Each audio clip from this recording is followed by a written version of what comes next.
नमस्कार साथियों, मैं राजेंद्र मंडलोई आपका हमारे इस चैनल पर फिर से स्वागत करता हूं। Class 12th general English workbook को हम अभी कवर कर रहे हैं और आज का हमारा जो चैप्टर है वो चैप्टर है चैप्टर नंबर 14।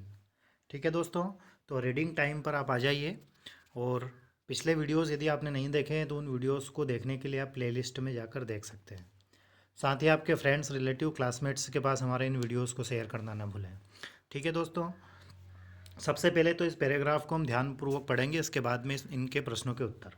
दूसरी जानकारी मैं आपको ज़रूर दे दूं कि ये जो पैराग्राफ है ये वेरी वेरी मोस्ट इम्पोर्टेंट है। अभी जो क्या बोलते हैं उसको, सप्लीमेंट्री की जो एग्ज़ाम हुई थी इंग्लिश की, उसमें यही पैराग्राफ दिया गया था और इससे रिलेटेड क्वेश्चन किए गए थे। तो इस दृष्टि से यदि देखा जाए तो पैराग्राफ इम्पोर्टेंट है।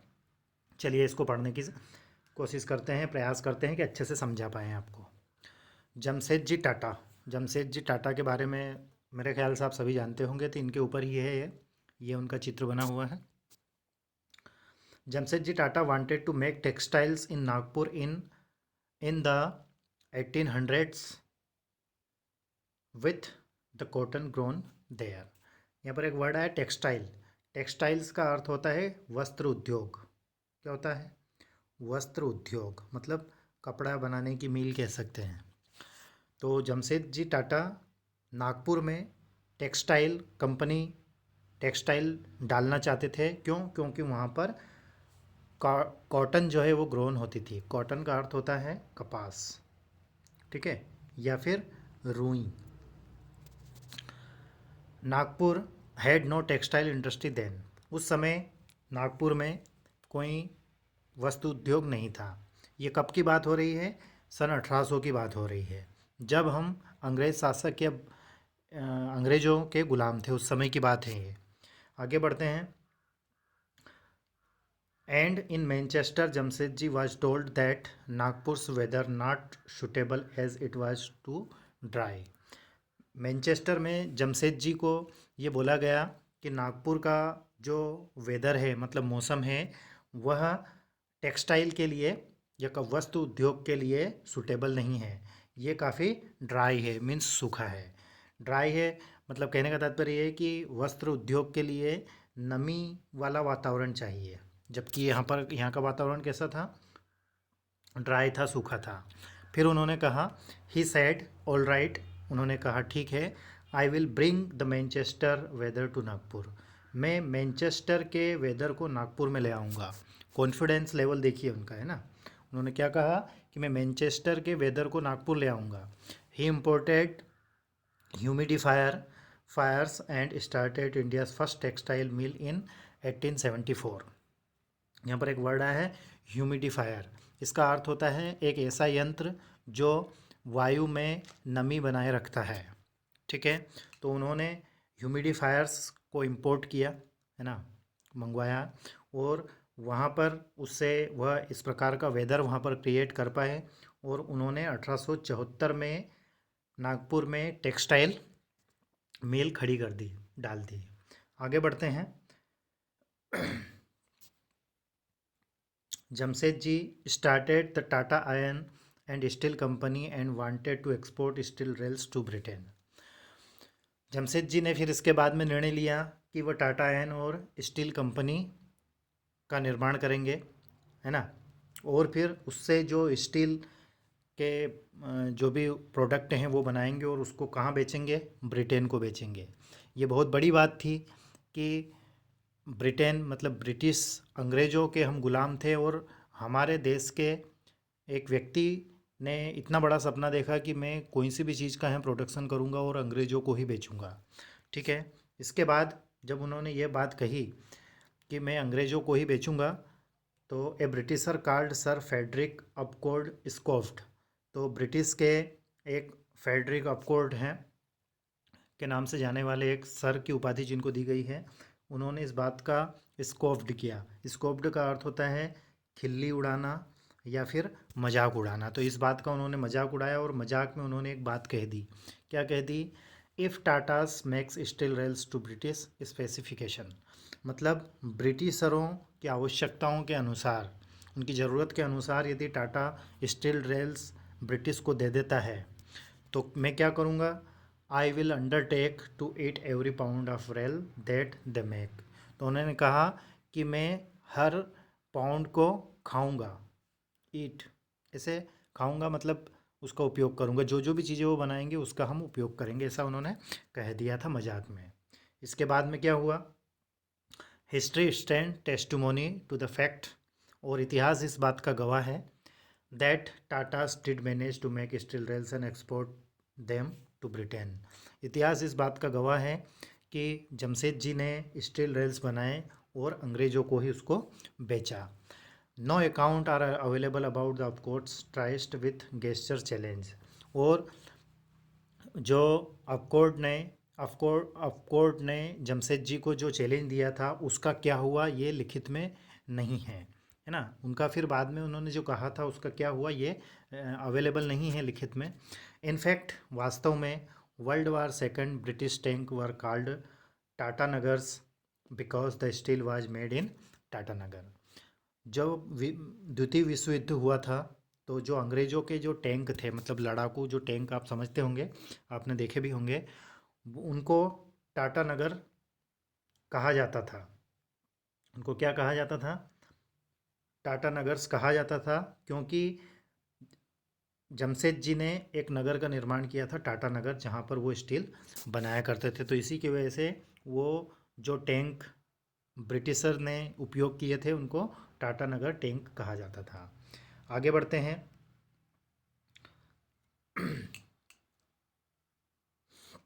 Jamshed ji pursued his dreams. Jamshed ji ने अपने ड्रीम को पाया, अपने ड्रीम को वास्तविकता में लाए। परस्यू का अर्थ होता है पीछा करना या लक्ष्य मानना। पुट टुगेदर ए टीम, उन्होंने क्या किया, एक टीम बनाई। रेज द कैपिटल, उसके लिए उन्होंने पूंजी लगाई, है ना।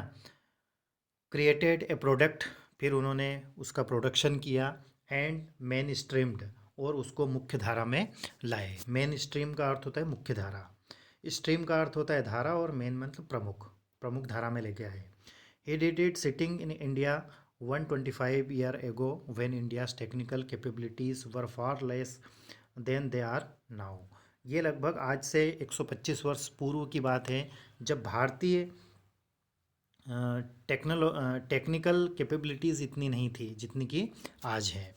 व्हेन यू ड्रीम, जब आप स्वप्न देखते हो, surely some of it gets translated into reality.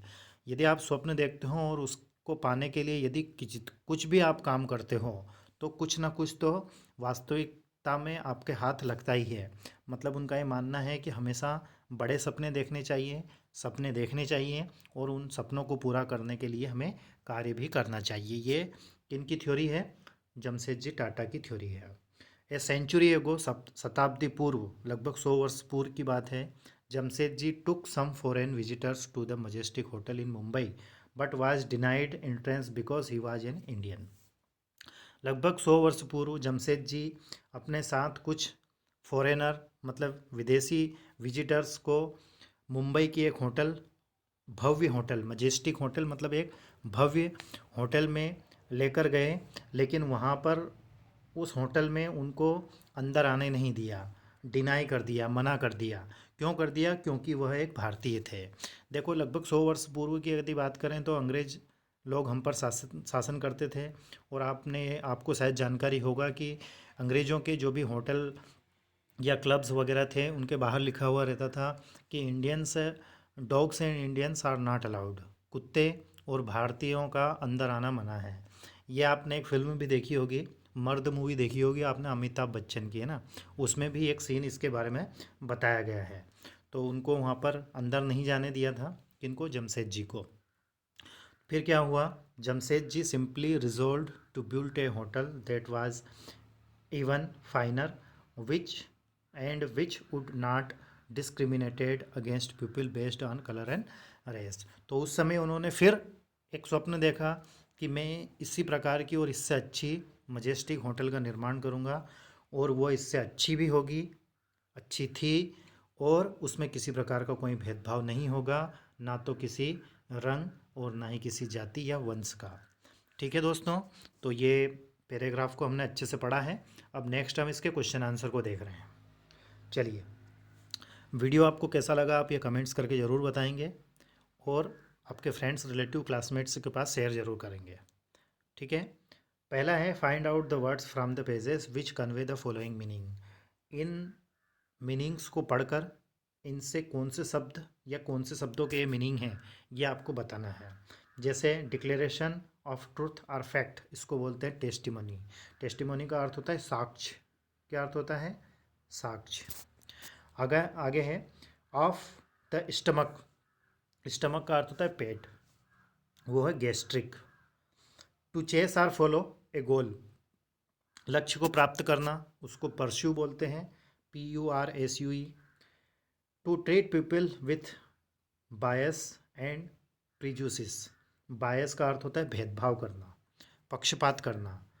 ठीक है। तो व्यक्तियों को भेदभाव से या छुआछूत से कह सकते हैं, उनके साथ भेदभाव करना, उसको बोलते हैं डिस्क्रिमिनेट। ठीक है।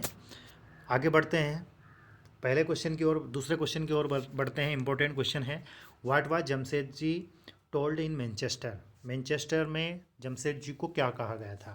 उनको कहा गया था कि नागपुर का वेदर मैनचेस्टर जैसा वेदर नहीं है। Jamshedji was told in Manchester that Nagpur weather was not suitable for textile as it was too dry. Textile की स्पेलिंग ये यहाँ पर गलत है ना, इसको आप सही कर लेना। आगे बढ़ते हैं। उन्होंने कहा था कि जो नागपुर का वेदर है वह ड्राई वेदर है। आगे बढ़ते हैं। क्वेश्चन नंबर 3 है how did he respond to it. जब उनको ऐसा कहा गया तो उन्होंने फिर इसका रेस्पॉन्स कैसे किया?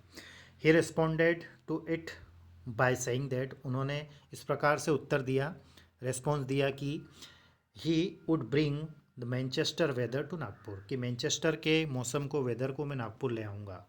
कैसे नागपुर ले आए थे वो? उन्होंने ऐसे यंत्र वहाँ पर लगा दिए थे जिससे हवा में नमी रहे, वातावरण में नमी रहे। What was Upcott's challenge to Tatas. Tata को अपकोर्ड का क्या चैलेंज था? चैलेंज क्या था? It was that if Tatas made steel rail to British expectation he would undertake it every pound of rails that they make, कि मैं हर pound को खाऊंगा। ऐसा किसने कहा था? अपकोर्ड ने कहा था। Why were the British tank called Tatanagars. देखो ये भी मोस्ट इम्पोर्टेंट क्वेश्चन है। जो ब्रिटिशर के जो टैंक थे उनको टाटा नगर क्यों कहा जाता था? उनको टाटा नगर इसलिए कहा जाता था क्योंकि उनका जो स्टील बनता था वो टाटा नगर में बनता था। They called Tatanagars because the steel for them was made in Tatanagar. आगे बढ़ते हैं। What happens when you dream big. यदि आप बड़ा सपना देखते हैं, बड़े सपने देखते हैं तो क्या होता है? When you dream big surely some of it gets translated into reality. जब हम बड़े सपने देखते हैं तो उसमें से कुछ ना कुछ तो वास्तविकता में हमें मिलता ही है। How did Jamshedji fulfil his dream. Jamshedji ने अपने स्वप्न को वास्तविकता में कैसे लाए या उसको कैसे पूरा किया? By putting together A team. पहले उन्होंने एक टीम बनाई, मतलब सिस्टमेटिक ढंग से उन्होंने कार्य किया। पहले एक टीम बनाई, फिर उसके लिए उन्होंने एक पूंजी इकट्ठा की, क्रिएटिंग ए प्रोडक्ट, फिर उत्पादन किया, एंड ब्रांड स्ट्रीमिंग इट, और अपना उसमें दिमाग यूज़ किया। आगे बढ़ते हैं। Question number 8 why was Jamshed ji prohibited from entering the Majestic hotel. जब वह एक भव्य होटल, मुंबई के होटल में जा रहे थे तो उनको वहाँ पर क्यों निषेध किया गया या क्यों रोका गया, क्यों नहीं जाने दिया था? He was prohibited from entering the Majestic hotel because he was an Indian. उनको इसलिए रोका गया था क्योंकि वह एक भारतीय थे और उस समय भारतीयों को ऐसी जगह पर जाना मना था, नहीं आने देते थे। कौन? अंग्रेज लोग। What was the result of this incident. इस घटना का क्या रिजल्ट हुआ? इस घटना का रिजल्ट ये हुआ कि उन्होंने फिर ठान लिया कि मैं इस प्रकार की होटल तैयार करूंगा और उसमें किसी प्रकार का कोई जातिगत या कलर और क्रीड वाला कोई मैटर नहीं रहेगा, भेदभाव नहीं होगा। The result of this was that Jamshed ji resolve to build a hotel that was even finer. देखो इसका आंसर मैं आपको यहाँ से बता देता हूँ, आप चाहें तो यहाँ से इसका आंसर लगा लेना। यहाँ से Jamshedji simplify resolve to build a hotel that was even finer and which would not discriminated against people based on colour or race. तो ये यहाँ तक इसका आंसर हो गया है। लास्ट क्वेश्चन है, give a suitable title to the passage Jamshedji Tata an enterprising person. ये आपके लिए मैं होमवर्क छोड़ रहा हूँ, इंटरप्राइजिंग ये पर्सन का अर्थ क्या हो रहा है। ठीक है दोस्तों, वीडियो आपको कैसा लगा कमेंट्स करके ज़रूर बताएं। साथ ही आपके फ्रेंड्स, रिलेटिव, क्लासमेट्स के पास हमारे इन वीडियोस को शेयर करना ना भूलें। पिछले वीडियो ज़रूर देखें ताकि आपकी तैयारी अच्छे से हो सके। किसी प्रकार का कोई डाउट या कोई क्यूरी रहे तो आप कमेंट्स कर सकते हैं। Thank you very much for watching. Please take care of yourself and please share my videos with your classmates. Thank you very much.